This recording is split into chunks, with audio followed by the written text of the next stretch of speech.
A love unscripted. The janitor and the doctor. Get ready for a story of unexpected love that will touch your heart. Let us know in the comments where you're watching this video from and be a part of this special moment. Early dawn at St. Jude's. Maria preferred to start her shift before dawn, when the corridors of St. Jude's Municipal Hospital still slept in a quiet rarely experienced during the rest of the day.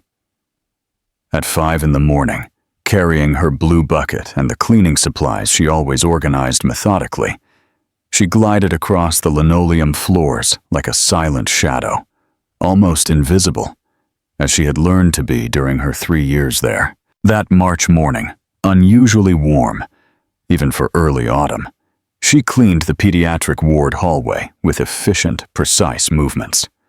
Her gray uniform, 2 sizes larger than her small, slender frame required, was immaculately clean, as was the scarf that held back her dark, curly hair. "Good morning, Miss Helen," she greeted softly as she passed room 304, where an elderly woman had been hospitalized for almost a month. The patient, who suffered from chronic respiratory problems, smiled in response. "Good morning, my dear.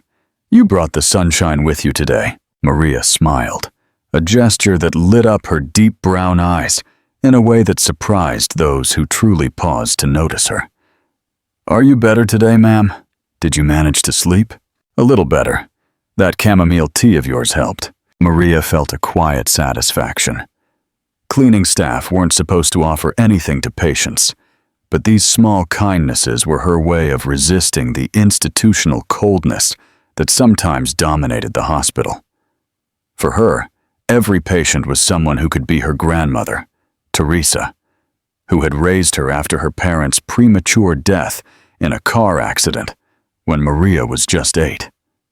Her grandmother had passed 5 years ago after a battle with cancer, which consumed the family's meager resources and forced Maria to drop out of her first semester of nursing school. Since then, she had accumulated jobs, starting as a bakery attendant, then a supermarket cashier, until finally landing the position at the hospital. Not as a nurse, her dream, but as a janitor. Still, being there, even cleaning floors and bathrooms, made her feel closer to what she one day aspired to be.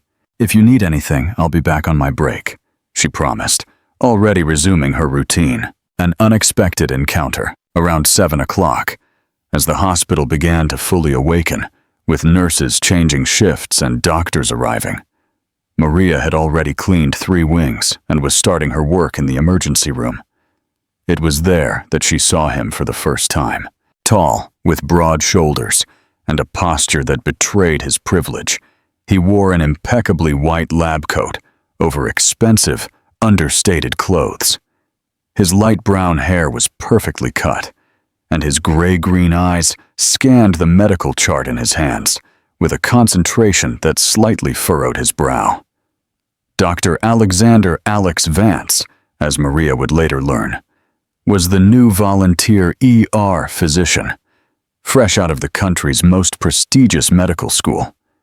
What she didn't know yet, as she discreetly watched him while cleaning, was that he was the heir to one of the city's most traditional medical families, son of the renowned cardiac surgeon, Dr. Richard Vance, whose private clinic served the elite. Maria returned her attention to the floor, scrubbing more vigorously at a coffee stain someone had left there. Men like him barely noticed the existence of women like her. They were from different worlds, separated not just by money and education, but by all the subtle, invisible boundaries that divided society. "Excuse me?" The voice caught Maria by surprise. She looked up and found the doctor standing a few feet away, watching her. "Yes, doctor?" she replied, automatically standing.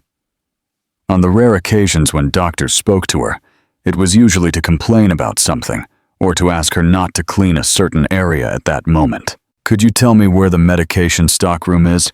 I need more painkillers for the patient in bed 3. There was something in the way he asked, without condescension, looking directly at her as if she were a colleague, that surprised her. At the end of the hallway to the left, Doctor. Nurse Lisa is usually there at this time. He offered her a brief smile. Thank you.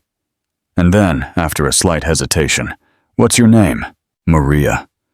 She nervously adjusted the scarf on her head, suddenly conscious of her loose uniform and the bleach stains on her hands. Thank you, Maria. I'm Alex Vance. As he walked away, Maria allowed herself to watch him for a moment longer than was prudent. There was something different about him, in the way he looked at her, as if he truly saw her.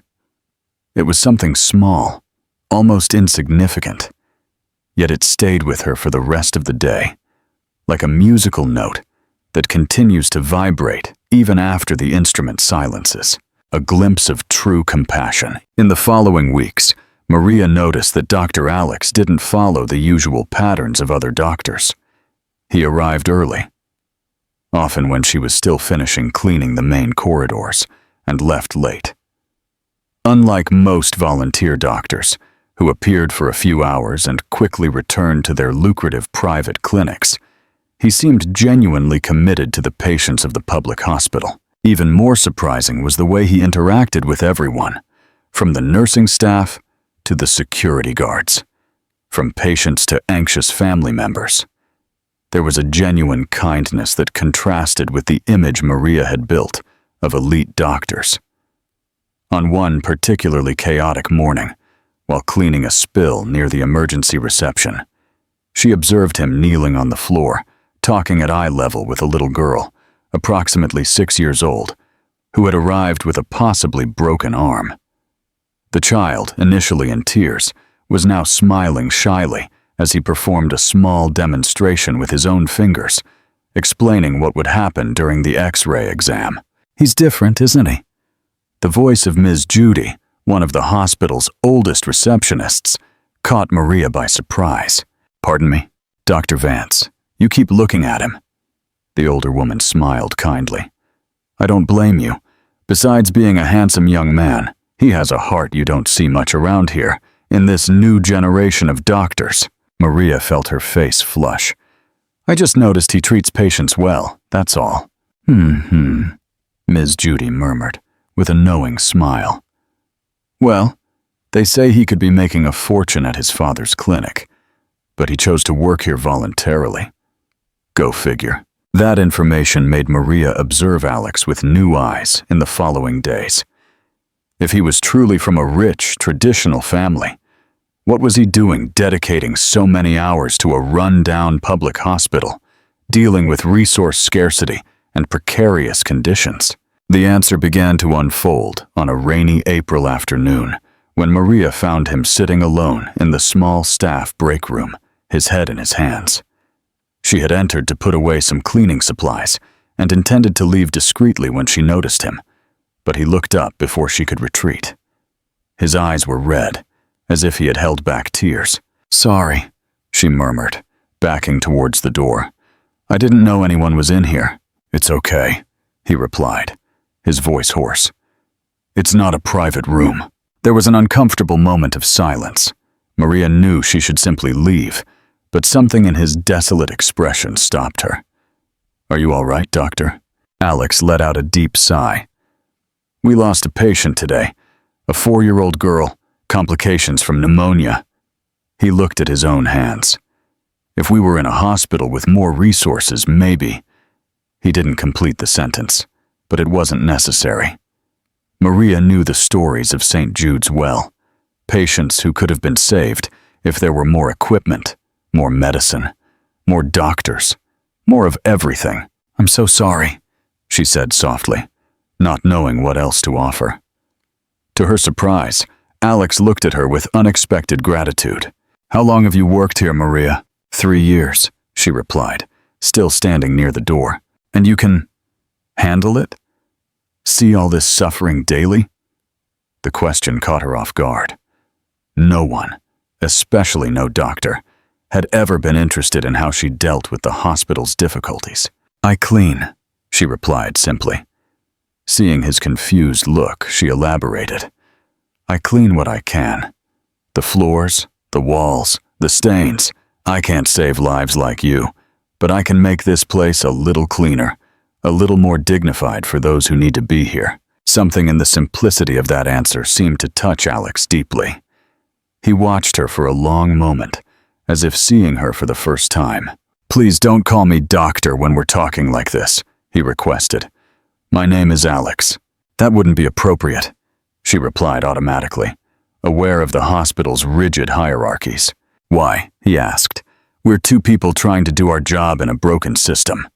He offered a tired smile. "And I think we both need more friends in this place." "Friends?" The word hung between them, unlikely and unexpected. Maria felt a strange warmth in her chest, a kind of connection she hadn't imagined possible with someone like him. "All right, Alex," she conceded finally, pronouncing the name cautiously, as if testing its sound on her tongue. He smiled, a smile that transformed his tired face and reached his eyes. "Thank you for your honesty, Maria, and for what you do here. It's more important than many people realize." That night, Maria returned to her small, rented apartment in the city suburbs with a strange sense of disorientation. As she prepared her simple dinner, rice, beans, and a fried egg, she replayed the conversation with Alex repeatedly in her mind. He saw her, not as part of the landscape, not as a function, but as a person. And for some reason she couldn't fully comprehend. It mattered more than it should. What do you think will happen next? Will Maria accept Alex's offer for friendship, or will their differences keep them apart? Let us know your predictions in the comments. Worlds collide. A connection. Forged in adversity. In the following days, Maria and Alex began a strange, unplanned ritual. Occasionally, they would meet in the break room during her brief break or after a difficult shift for him. Their conversations were short, sometimes just exchanges of observations about the day, other times deeper discussions about specific patients or the hospital's conditions. It was during one of these conversations that Alex discovered Maria's interrupted dream of becoming a nurse. "Why did you stop studying?" he asked, as they shared the small table. She with her black coffee and buttered bread, he with an elaborate sandwich he brought from home. "My grandmother got sick," Maria replied, her eyes fixed on her simple mug. "Pancreatic cancer. The treatment consumed all our savings, and after she passed, the debts remained. There was no way to continue paying for college." Alex listened slowly, his face reflecting a genuine understanding of the harsh reality that many of his patients also faced. A reality that, he was beginning to realize, was completely different from anything he had known in his privileged life. "Do you still think about going back to school?" Maria shrugged, a gesture that tried to hide how much that question affected her. "Maybe someday. For now, I'm here." The conversation shifted, but something had solidified between them. A mutual understanding, a respect that transcended their different positions in the hospital hierarchy. A week later, Alex surprised Maria by finding her at the end of her shift. "I have something for you," he said, handing her an envelope. Confused, she opened it and found a brochure about a scholarship program for hospital employees who wished to further their healthcare education. "The hospital offers this?" she asked. "Cradlesulaha." "Well, actually, it's an initiative of the Vance Foundation," he explained, suddenly appearing uncomfortable. "My family has maintained this program for years, but few employees know about it." Maria looked from the brochure to Alex, a sudden realization washing over her. "Vance, as in Vance Hospital, the private hospital downtown?" He nodded, a slight blush coloring his face. "That's it. My grandfather founded it, and my father is the current director." The chasm between them suddenly seemed wider than ever. Maria held the brochure tighter, feeling a confusing mix of gratitude and wounded pride. "Why are you giving this to me?" she asked. "Because you're smart, dedicated, and genuinely care about patients," he replied without hesitation. "You would be an exceptional nurse, Maria, and the program exists precisely for people like you." "People like me," she repeated, the words coming out more bitter than she intended. Poor people who need the Vance's charity. Alex's face registered the hit, but he maintained his composure. It's not charity. It's an investment in professionals who genuinely care about patients, not just status or money. How would you know about caring about money or status? You were born having both, she retorted, immediately regretting the outburst. It wasn't fair to judge Alex by his background, especially when he was trying to help. A tense silence settled between them. You're right, he said finally, surprising her. I don't know what it's like to fight for things the way you've had to. I was born with privileges I never questioned until I started working here. He paused, his eyes meeting hers with disconcerting intensity. But that doesn't mean I can't recognize someone exceptional when I see them. The words hung between them, loaded with implied meanings that neither was ready to examine. I'm sorry, Maria murmured finally. That was rude of me. Thank you for the brochure. I'll think about it. She put the paper in her bag and left quickly, needing space to process the confusing rush of emotions. During the entire bus ride home, she thought about Alex and the complexity of feelings he awakened in her. There was admiration, certainly, for his dedication to patients and his genuine kindness. There was gratitude for him seeing her beyond her role at the hospital. But there was also a pang of resentment, not specifically directed at him, but at the system that made it possible for someone to be born with so many open doors, while others had to fight for crumbs of opportunity. And beneath it all, there was something more. Something she wasn't ready to name. An attraction. A connection that transcended their social differences and scared her precisely because it seemed so impossible. That night, Maria found herself rereading the brochure several times. The scholarship would cover 80% of tuition for employees with at least 2 years of service. It was a real, tangible opportunity to resume the dream she had reluctantly abandoned. But accepting it would mean being indebted to Alex's family. It would mean admitting she needed help, that she couldn't do everything alone. For someone who had learned early on to rely only on herself, the prospect was simultaneously tempting and terrifying. The next morning, she avoided the areas where she knew she would find Alex. She needed more time to organize her thoughts, to understand what she truly wanted, and if she was willing to accept the extended hand he offered. But the hospital, like life, rarely respected personal plans, and the events that would unfold in the following weeks would irrevocably change the trajectory of both of them. Have you ever faced a decision that felt both tempting and terrifying? Share your experience in the comments, and don't forget to hit the like button if you're enjoying Maria and Alex's journey. A shared cause, uniting against injustice. The crisis began with an emergency meeting called by the Health Workers Union. St. Jude's Hospital, already operating with limited resources, would face significant budget cuts in the next quarter. Essential equipment wouldn't be replaced, staff vacancies wouldn't be filled, and even basic supplies like medications and cleaning materials would be reduced. The news spread quickly through the corridors. Maria watched the growing agitation with a mix of concern and helplessness. As an outsourced cleaning team member, her position was even more vulnerable than that of the tenured employees. And yet, she also felt the injustice deeply, thinking of patients like Ms. Helen, whose health depended directly on the increasingly scarce resources. It was during one of these tense days that she found Alex again, this time in the cafeteria. He was sitting alone, reading a document with a grave expression. Hesitantly, she considered turning back to avoid him, but something in his posture, his slumped shoulders, the evident tension in his face, made her approach. "May I sit down?" she asked, holding her tray with a simple lunch. He looked up, and the relief on his face at seeing her was almost palpable. "Of course. Please." They ate in silence for a few minutes, the the weight of the hospital situation hanging between them. "Did you hear about the cuts?" Alex asked finally. Maria nodded. "Everyone's talking about it. The union is organizing a general assembly for Thursday. Are you going?" The question surprised her. "I don't know.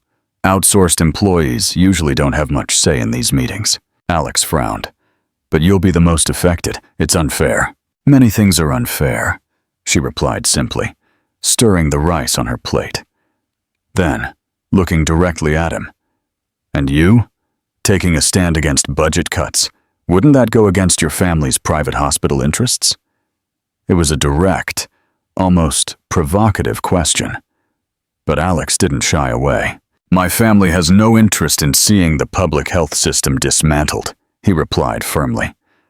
"On the contrary, my grandfather always advocated for a strong, accessible healthcare system for everyone. Then why maintain a private hospital that only serves those who can pay? It's complicated," he sighed. "Ideally, everyone would have access to the same level of care, but the system is flawed, as we're seeing now." He offered a smile that was starting to do strange things to Maria's heart. The assembly and a drive home. The assembly, held in the hospital auditorium, after regular operating hours, was packed. Employees from all sectors, nursing, administration, security, cleaning, kitchen, filled the chairs and spilled into the aisles. Maria, who had never actively participated in previous mobilizations, was surprised by herself for being there. When Alex entered shortly before the assembly began, a murmur ran through the auditorium. Doctors rarely attended these meetings, especially volunteer doctors, who were not directly affected by the cuts. He located Maria in the crowd and nodded discreetly, walking to find a seat near the entrance. The meeting proceeded with heated discussions about possible responses to the cuts. Various actions were proposed, from petitions and public demonstrations to a potential strike. It was during the debate on the strike that Alex surprised everyone, including Maria, by raising his hand and asking to speak. The union representative visibly hesitated before giving him the floor, reflecting the natural distrust towards an influential family doctor. "My name is Alex Vance," he began, his voice clear and firm, echoing in the now silent auditorium. "I've been volunteering in the emergency room for 6 months, and I've seen firsthand the impact of resource shortages on the quality of care. These new cuts are not just unfair to employees, they are dangerous for patients." When the assembly ended, it was past 10 at night. Employees began to disperse in small groups, animatedly discussing the next steps. Maria found Alex near the exit, surrounded by nurses asking questions about his media contacts. Their eyes briefly met over the heads of others, and something silent was communicated, an acknowledgement that, in some way, they had become allies in a cause greater than their personal differences. Later, when the crowd had thinned and only a few groups lingered in conversations in the parking lot, Alex approached Maria, who was waiting at the bus stop in front of the hospital. "We need to talk about the committee's strategy," he said, as an excuse for approaching her. "Do you have a moment?" She checked her watch. The last bus for her neighborhood had already left, meaning she would have to take a longer one and transfer. "Just a few minutes." They walked to a nearby bench under the yellowish light of a street lamp. The night was surprisingly cool after a hot day, and Maria crossed her arms against the breeze. "You surprised me in there," she admitted. "How so?" "I thought you'd remain neutral, observing, perhaps offering polite suggestions, but you really took a stand." Alex smiled slightly. "Did you invite me to the assembly because you thought I'd sit on the fence?" "No, She hesitated, reorganizing her thoughts. "I didn't imagine you'd commit so openly. It's a risk for you, considering your family." "Some things are worth the risk," he replied simply. The silence that followed was charged with unspoken meanings. The wind gently ruffled Maria's hair, and Alex felt a sudden impulse to reach out and brush a strand from her face. He restrained the gesture, unsure if it would be welcome. "How are you getting home?" he asked instead. "Bus. I'll have to transfer since I missed the direct one." Alex hesitated for only a second. "I can give you a ride, if you'd like. I live on the south side, but I don't mind going out of my way." Maria felt an instinctive hesitation. Accepting a ride from Alex meant crossing a line, making their connection something more personal, outside the confines of the hospital and the cause they now shared. But it was late, she was tired, and the prospect of more than an hour on public transportation wasn't appealing. "If it's not too much trouble," she finally conceded. "No trouble at all," he assured her, and something in his smile made Maria think he was happier about her acceptance than he reasonably should be. Alex's car, a discreet but obviously expensive black sedan, was parked not far away. As they walked to it, Maria felt a self-consciousness she hadn't experienced in a long time.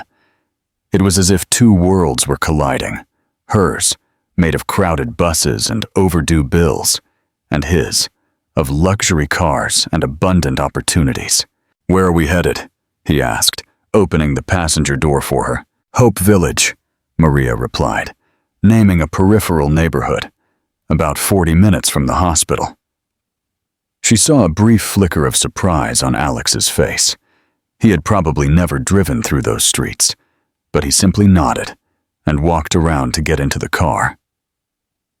The interior was as elegant as the exterior suggested, with leather seats and a sophisticated sound system playing soft classical music Maria didn't recognize. She sat rigidly, careful not to touch anything, feeling out of place amidst such luxury. "You can relax, you know," Alex commented as they pulled out of the parking lot. "It's just a car that probably costs more than everything I've ever owned in my life," she replied, with an honesty that surprised them both. Alex was silent for a moment, as if processing that reality. "I understand why that makes things strange between us," he said finally, "but I wish it didn't."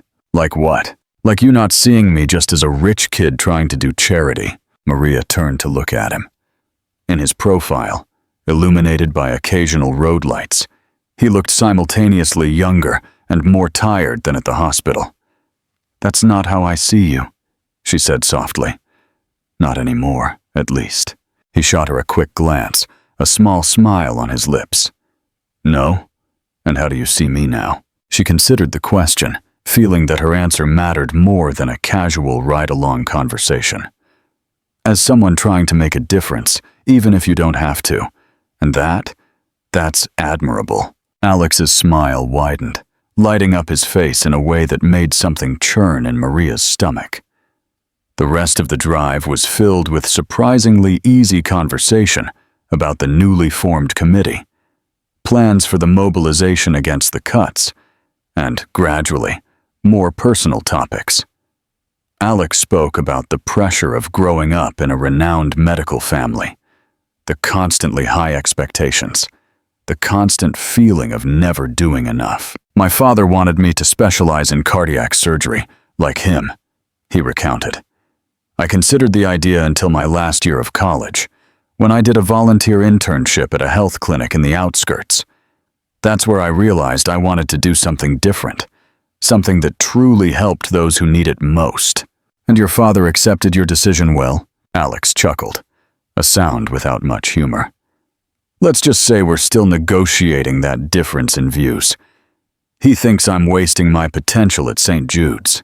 When they finally arrived at the address Maria had provided, a small, 3-story building on a dimly lit street, Alex stopped the car, but didn't turn off the engine immediately. "Thanks for the ride," she said, her hand already on the door handle. "It was a pleasure," he replied, appearing genuinely reluctant to see her leave. "See you tomorrow at the committee meeting." She nodded. "At 7, don't be late." He smiled again. "Wouldn't dream of it." There was a moment, brief but intense, where something seemed to pass between them. A possibility, an unasked question. Then Maria opened the door and quickly stepped out, as if she feared what might happen if she stayed another second. "Good night, Alex," she said, leaning in to look at him one last time. "Good night, Maria," he replied softly. She closed the door and walked up the steps to the building, aware of the car still parked, waiting for her to get in safely.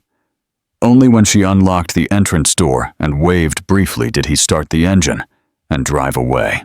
Inside her small one-bedroom apartment, Maria leaned against the closed door, her heart beating at a strange, accelerated rhythm that she couldn't attribute solely to the fatigue of the long day. Do you think Maria and Alex's connection is strong enough to overcome the differences in their worlds?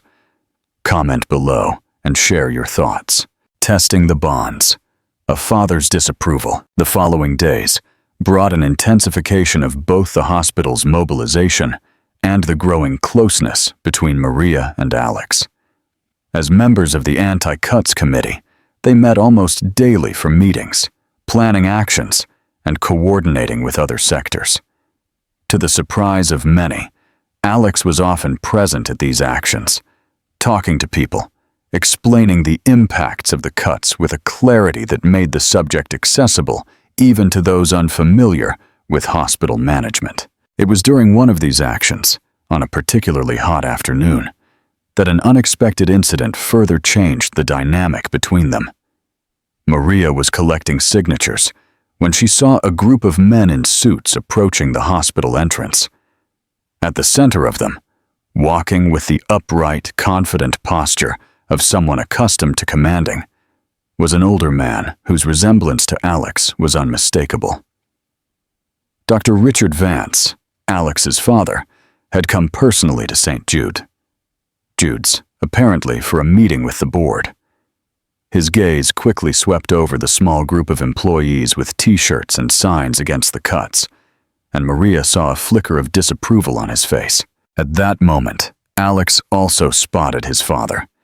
He was a few feet from Maria, talking to an elderly patient.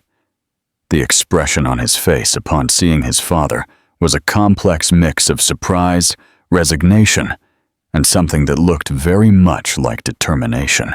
"Father," he greeted, approaching the group. "I didn't know you were coming today." "Evidently," Dr. Richard replied dryly, looking at the T-shirt Alex was wearing with the words, "Cutting healthcare is cutting lives." "We need to talk, Alex, in private." "I'm in the middle of something important here," Alex replied, without yielding ground.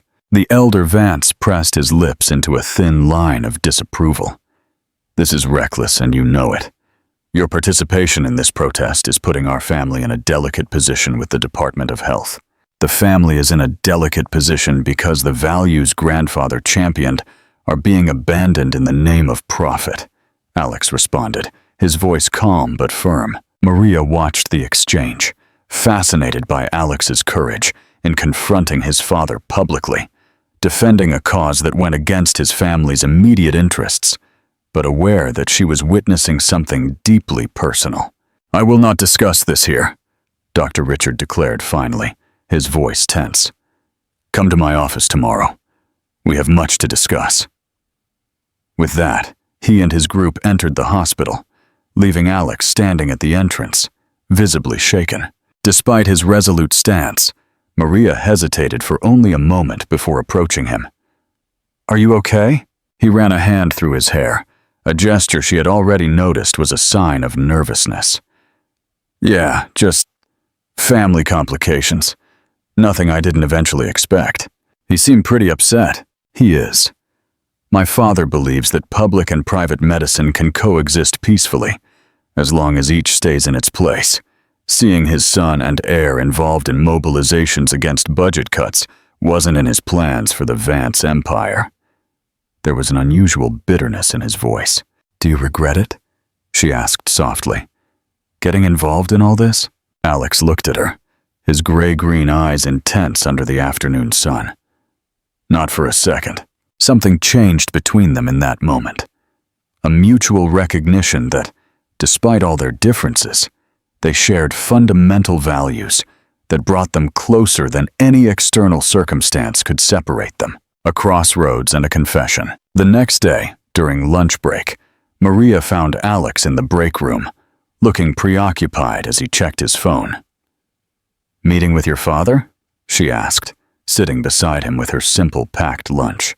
He nodded, putting away the device. "It went about as well as I expected. Terrible. Want to talk about it?" Alex sighed deeply. "He basically gave me an ultimatum. Either I reconsider my involvement with political agitations, as he called them, or I can forget about my position on the Family Foundation board." "That's serious," Maria commented, understanding how much that threat meant not only professionally, but for Alex's family relationships. "Yeah." He looked at her with a strangely calm expression. "But you know what? When he said it, I felt more relief than fear, as if I could finally be honest about who I am and what truly matters to me." "And what truly matters to you?" The question came out almost as a whisper, making a real difference, not just signing charity checks while maintaining a system that perpetuates inequality. He paused, looking directly at her. "It's people like you, Maria. People who do what's right even when it's difficult. Even when no one's looking." The heat that rose to Maria's face had nothing to do with the steam escaping from her lunchbox. The way Alex looked at her, as if she were something precious and admirable, was unsettling. "You idealize ordinary people too much," she murmured, stirring her rice with her fork. "I do what I do because I need to survive, not for some noble purpose." "No, that's true, and you know it." His voice was gentle, but firm. "I've seen how you treat patients, Maria, how you go beyond your job to care for them. That's not just surviving. That's choosing to make a difference, even when no one demands it from you." His words touched something deep inside her, a recognition she rarely allowed herself, that yes, her small kindnesses, her extra effort, her refusal to treat patients as mere bed occupants, were conscious choices that were part of who she was. Alex took advantage of her silence to continue. "You know, when I first started working here, I was trying to prove something, to my father, to myself. But now," he hesitated, as if carefully choosing his next words, "now there's more at stake. People who matter to me. A cause I believe in. And I'm not going to turn my back on it, not even for my family's approval." What Maria saw in his eyes at that moment was more than determination or principles. It was something dangerously close to affection, directed not at an abstract cause, but at her specifically. Before she could respond, the hospital's emergency alarm sounded. Both rose instinctively, the personal conversation temporarily forgotten in the face of professional urgency. "I need to go," Alex said, already moving towards the door. "Me too," Maria replied, knowing that any emergency meant more areas to clean, more care to ensure the environment remained safe for patients and professionals. They parted ways in the corridor, each going to their respective duties. But something had irrevocably changed between them. An invisible barrier had fallen, revealing possibilities that neither had allowed themselves to consider until then. What do you think of Alex's decision? Would you choose principles over family expectations? Tell us your thoughts in the comments.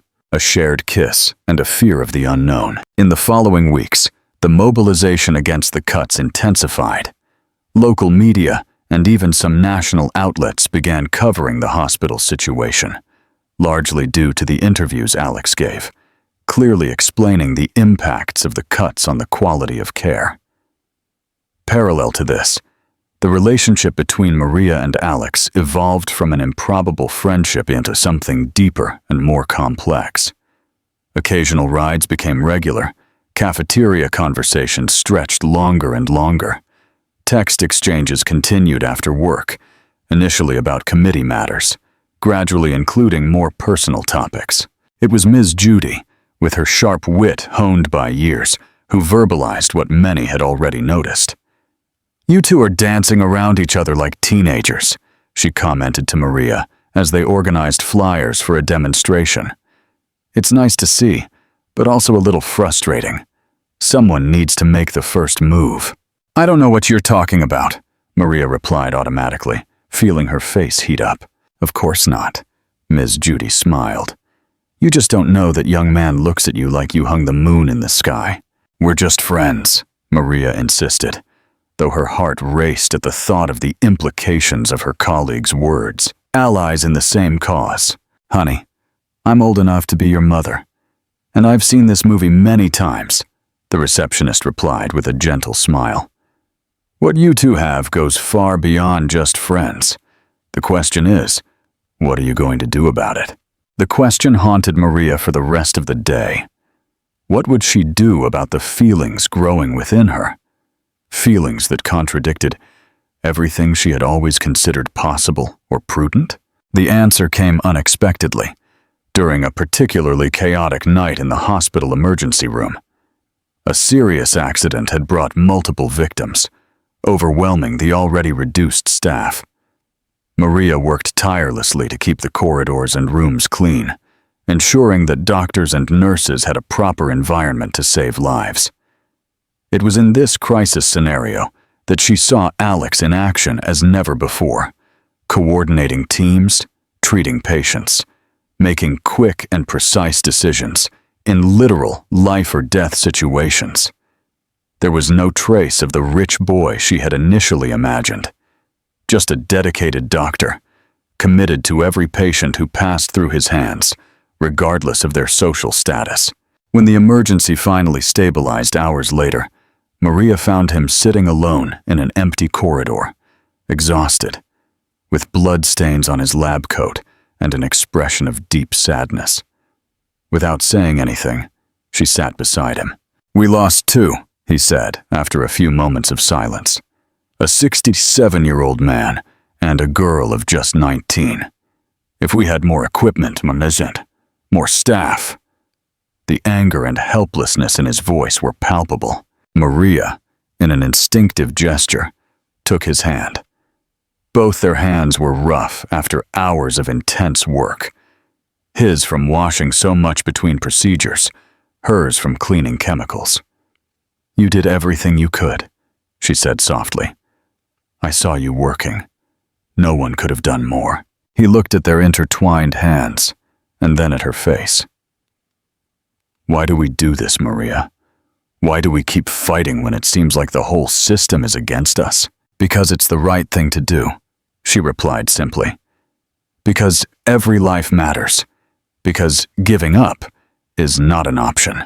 Something broke in Alex's expression, a last barrier of reserve or pretense. And then, in a movement as natural as breathing, he leaned forward and kissed her. It was a gentle, almost hesitant kiss, like a question.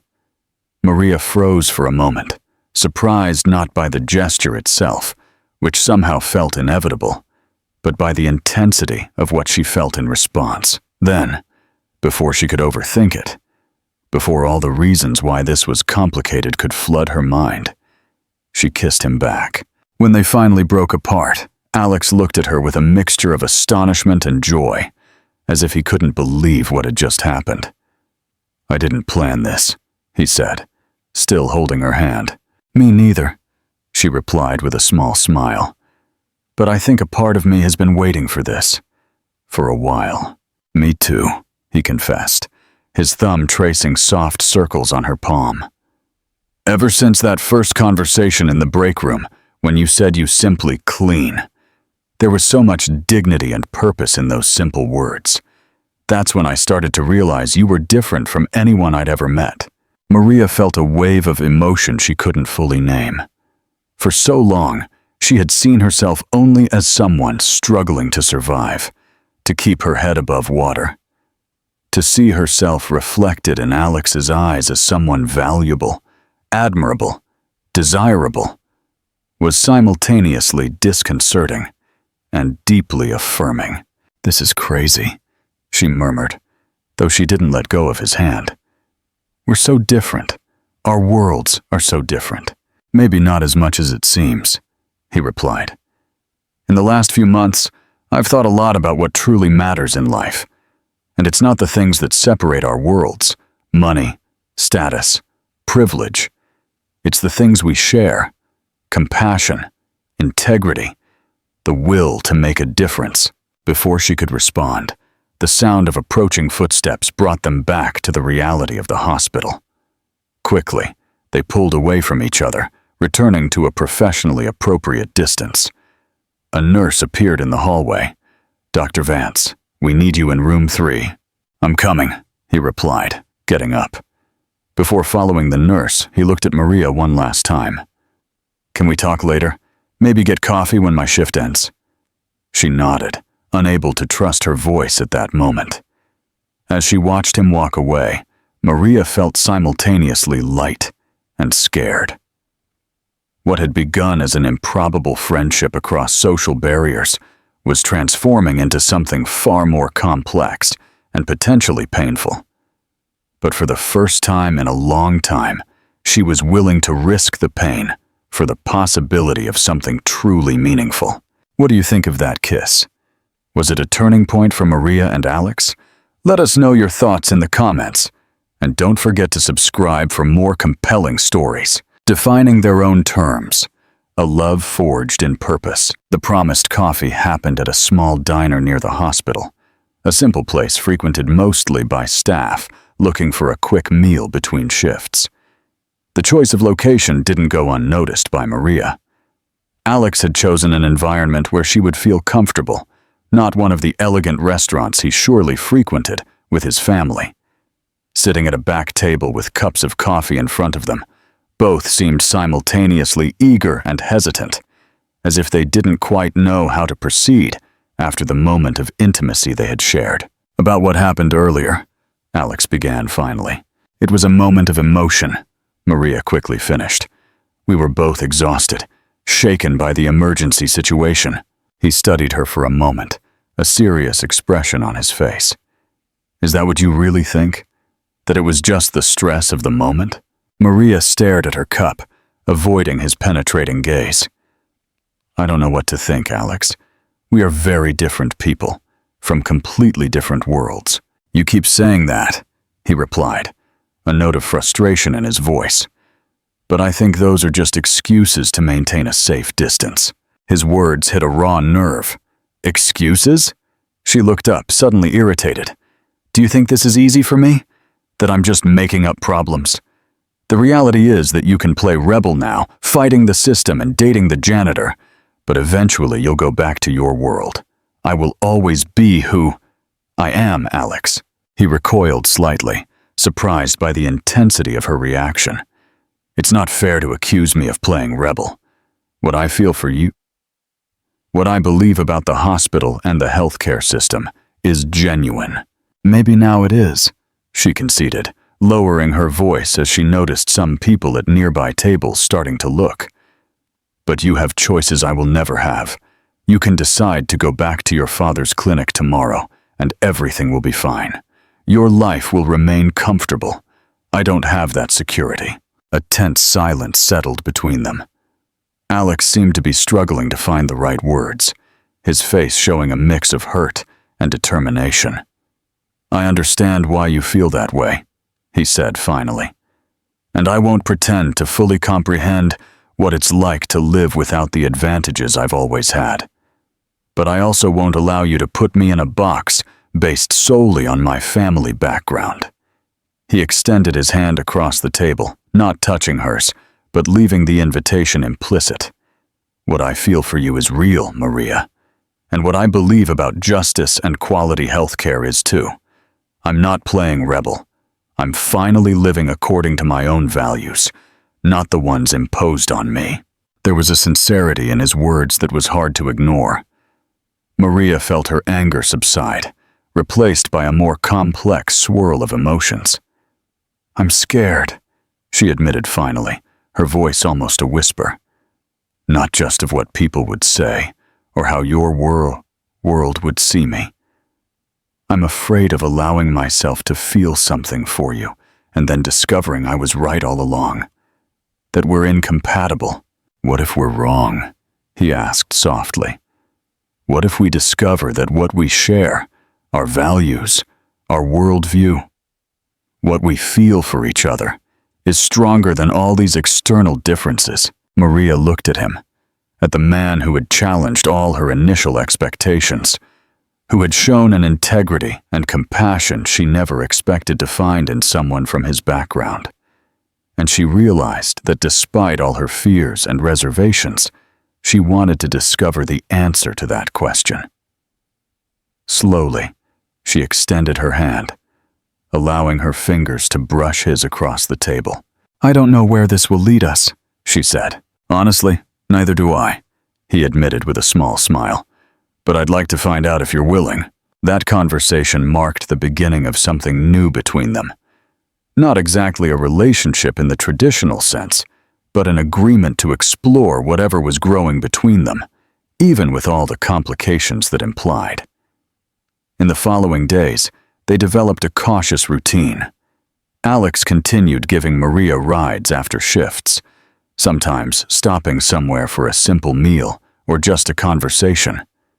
At the hospital, they maintained a professional distance, although the exchanged glances and stolen moments in empty corridors told a different story to those who knew how to observe. The mobilization against budget cuts continued to grow. What began as a local petition had turned into a broader movement, attracting support from other public hospitals and even some influential political figures.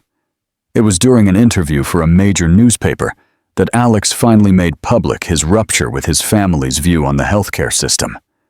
When the reporter questioned whether his position didn't contradict the interests of his family's private hospital, his response was direct and incisive. "My grandfather's true legacy, who founded our institution, was not profit, but patient care," he declared. "And a fair, functional healthcare system benefits everyone, not just those who can pay. If defending these values puts me in conflict with immediate economic interests, so be it. There are principles more important than profit." The interview widely resonated, including in the social circles frequented by the Vance family. Dr. Richard's reaction was not long in coming. A public stance, choosing conviction. Maria was finishing her shift when she saw Alex's father storm into the hospital, surrounded by the same advisors as before, but this time with an expression that went beyond mere disapproval. It was pure, contained fury. She watched, tense, as father and son met in the main corridor, inadvertently creating a public scene. "This is the last straw, Alex," Dr. Richard declared, his voice controlled but heavy with anger. "You not only involved yourself in this crusade, but now you are publicly undermining everything our family has built, using your name, our name, to attack generations of work." Alex remained calm, though Maria could see the tension in his posture. "I'm not attacking our family, Father. I'm defending values that should be ours. Grandfather always said that medicine was primarily about caring for people, not about profit. Don't use your grandfather to justify this rebellion." The elder seemed on the verge of losing control. "Do you have any idea the impact your statements will have on our investors, on the partnerships we've built? You are throwing away decades of work for an idealistic whim." "No, it's not a whim," Alex responded firmly. "It's a conviction based on what I see every day here. People dying because we don't have enough resources, while hospitals like ours have state-of-the-art equipment that goes underutilized because only a fraction of the population can afford it. This isn't right, Father, and you know it." Dr. Richard took a deep breath, as if trying to control himself. "You have until tomorrow to reconsider your position and issue a public retraction. Otherwise, not only will your position on the foundation board be compromised, but also your participation in the family business. I'm talking about your trust fund, Alex. Your future." A tense silence fell over the corridor. Passing employees and patients tried to pretend they weren't listening, but the confrontation was impossible to ignore. Maria, who had frozen in place as she watched the scene unfold, felt a knot in her stomach. She knew what that threat meant. Alex was being forced to choose between his family, his financial security, his entire world, and the convictions he had developed working in the public hospital. Alex's eyes met hers briefly across the corridor, and something passed between them. A silent communication, a recognition of the crucial moment he was living. Then he turned back to his father. "I don't need until tomorrow," he said, his voice calm but resolute. "My answer is no. I will not retract nor abandon this cause, and if that means losing my place in the family, then so be it." Dr. Richard visibly paled. "You don't understand what you're doing." "For the first time, Father, I think I understand perfectly." The older doctor cast a furious glance around until his eyes landed on Maria. Something in his expression changed, as if he made a connection he hadn't realized before. "I see," he said coldly. "So that's it. You've been influenced." He looked at Maria with poorly disguised disdain. "I hope she's worth it, Alex." With that, he turned on his heel and left, his advisors rushing to keep up. The silence he left behind was almost palpable, a future built together, strength in shared values. The following weeks brought an avalanche of changes for both of them. Alex, true to his word, did not back down in his support for the mobilization against budget cuts. For Maria, observing this transformation was simultaneously inspiring and terrifying. There were moments when she wondered if she was witnessing a genuine personal evolution, or just a rebellious phase that would eventually pass, leaving her as a closed chapter in Alex's life. However, there were also moments that dispelled these doubts. Moments like when he showed up at the hospital, exhausted after a sleepless night preparing documents for a public hearing, just to ask if she'd like to have lunch together. Or when he surprised her leafing through a nursing course catalog, saying he had spoken with the coordinator of the Foundation's scholarship program. Who would ensure that Alex's personal situation would not affect scholarships already committed to hospital employees? Their relationship slowly evolved, with both still cautious, still learning to navigate the differences in their experiences and perspectives. It was during a conversation, sitting on the small park bench near the hospital where they often had lunch together, that Maria finally expressed something she had been holding back. "Do you know what scares me the most?" she asked, looking at the sandwich in her hands instead of at him. "It's not just the fear that you'll regret it. It's the fear of losing myself in all this." Alex frowned, confused. "What do you mean?" "I've spent so long building who I am, Alex. So much struggle to have independence, to not need anyone. And now—" She hesitated, searching for the right words. "Now I find myself thinking about you, dreaming of possibilities I never allowed myself before.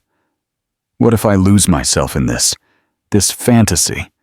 What if I become dependent on you, on your worldview?" He was silent for a moment, considering her words with the seriousness they deserved. "I understand your fear," he said finally. "You don't have to choose between being the strong, independent person you've always been and being with me.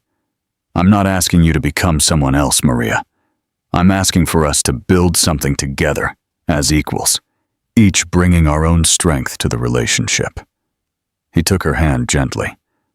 "In fact, it's your independence, your strength, your integrity that attracted me in the first place.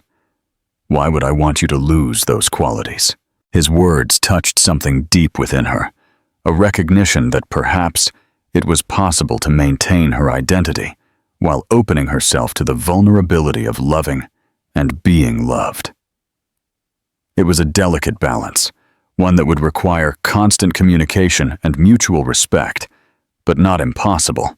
"Besides," Alex added with a gentle smile, "you're too stubborn to lose yourself in any relationship, even if you wanted to." She laughed, recognizing the truth in his words, and felt some of the tension leave her shoulders. "Maybe you're right." As their relationship deepened, the mobilization against the hospital cuts gained momentum. Local media and even some national outlets covered the event, broadening the cause's reach. Maria, who had never spoken publicly, surprised everyone, including herself, by taking the microphone and sharing her perspective. With an eloquence born of genuine passion, she spoke about the small difficulties patients face daily due to lack of resources, about how employees often used their own materials to ensure minimal hygiene conditions, about the resilience and dedication of every professional who persisted despite the difficulties. "We're not asking for luxury," she concluded, her voice firm despite her nervousness. "We're asking for the basics, so we can treat every person who walks through those doors with the dignity they deserve. Because at the end of the day, all of us, rich or poor, doctors or janitors, deserve to be cared for with dignity when we are vulnerable."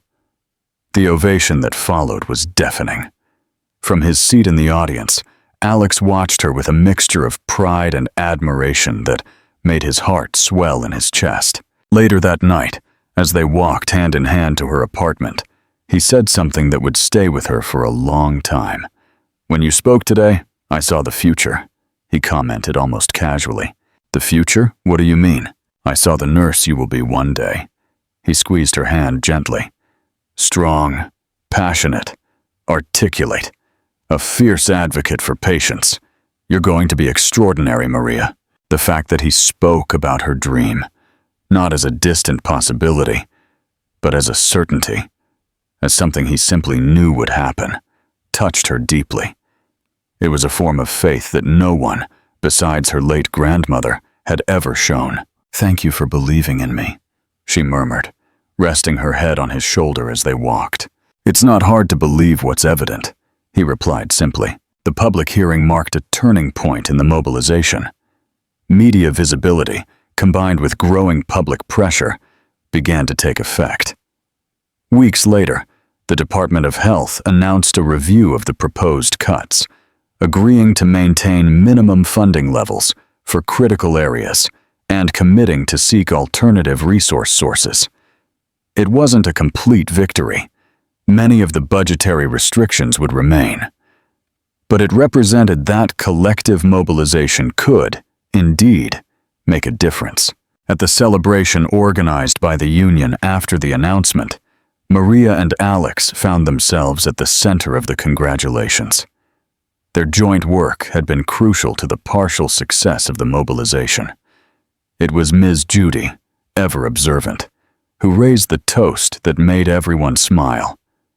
"To our most unlikely duo," she declared, raising her glass, "who reminded us that when different people unite for a common goal, extraordinary things can happen."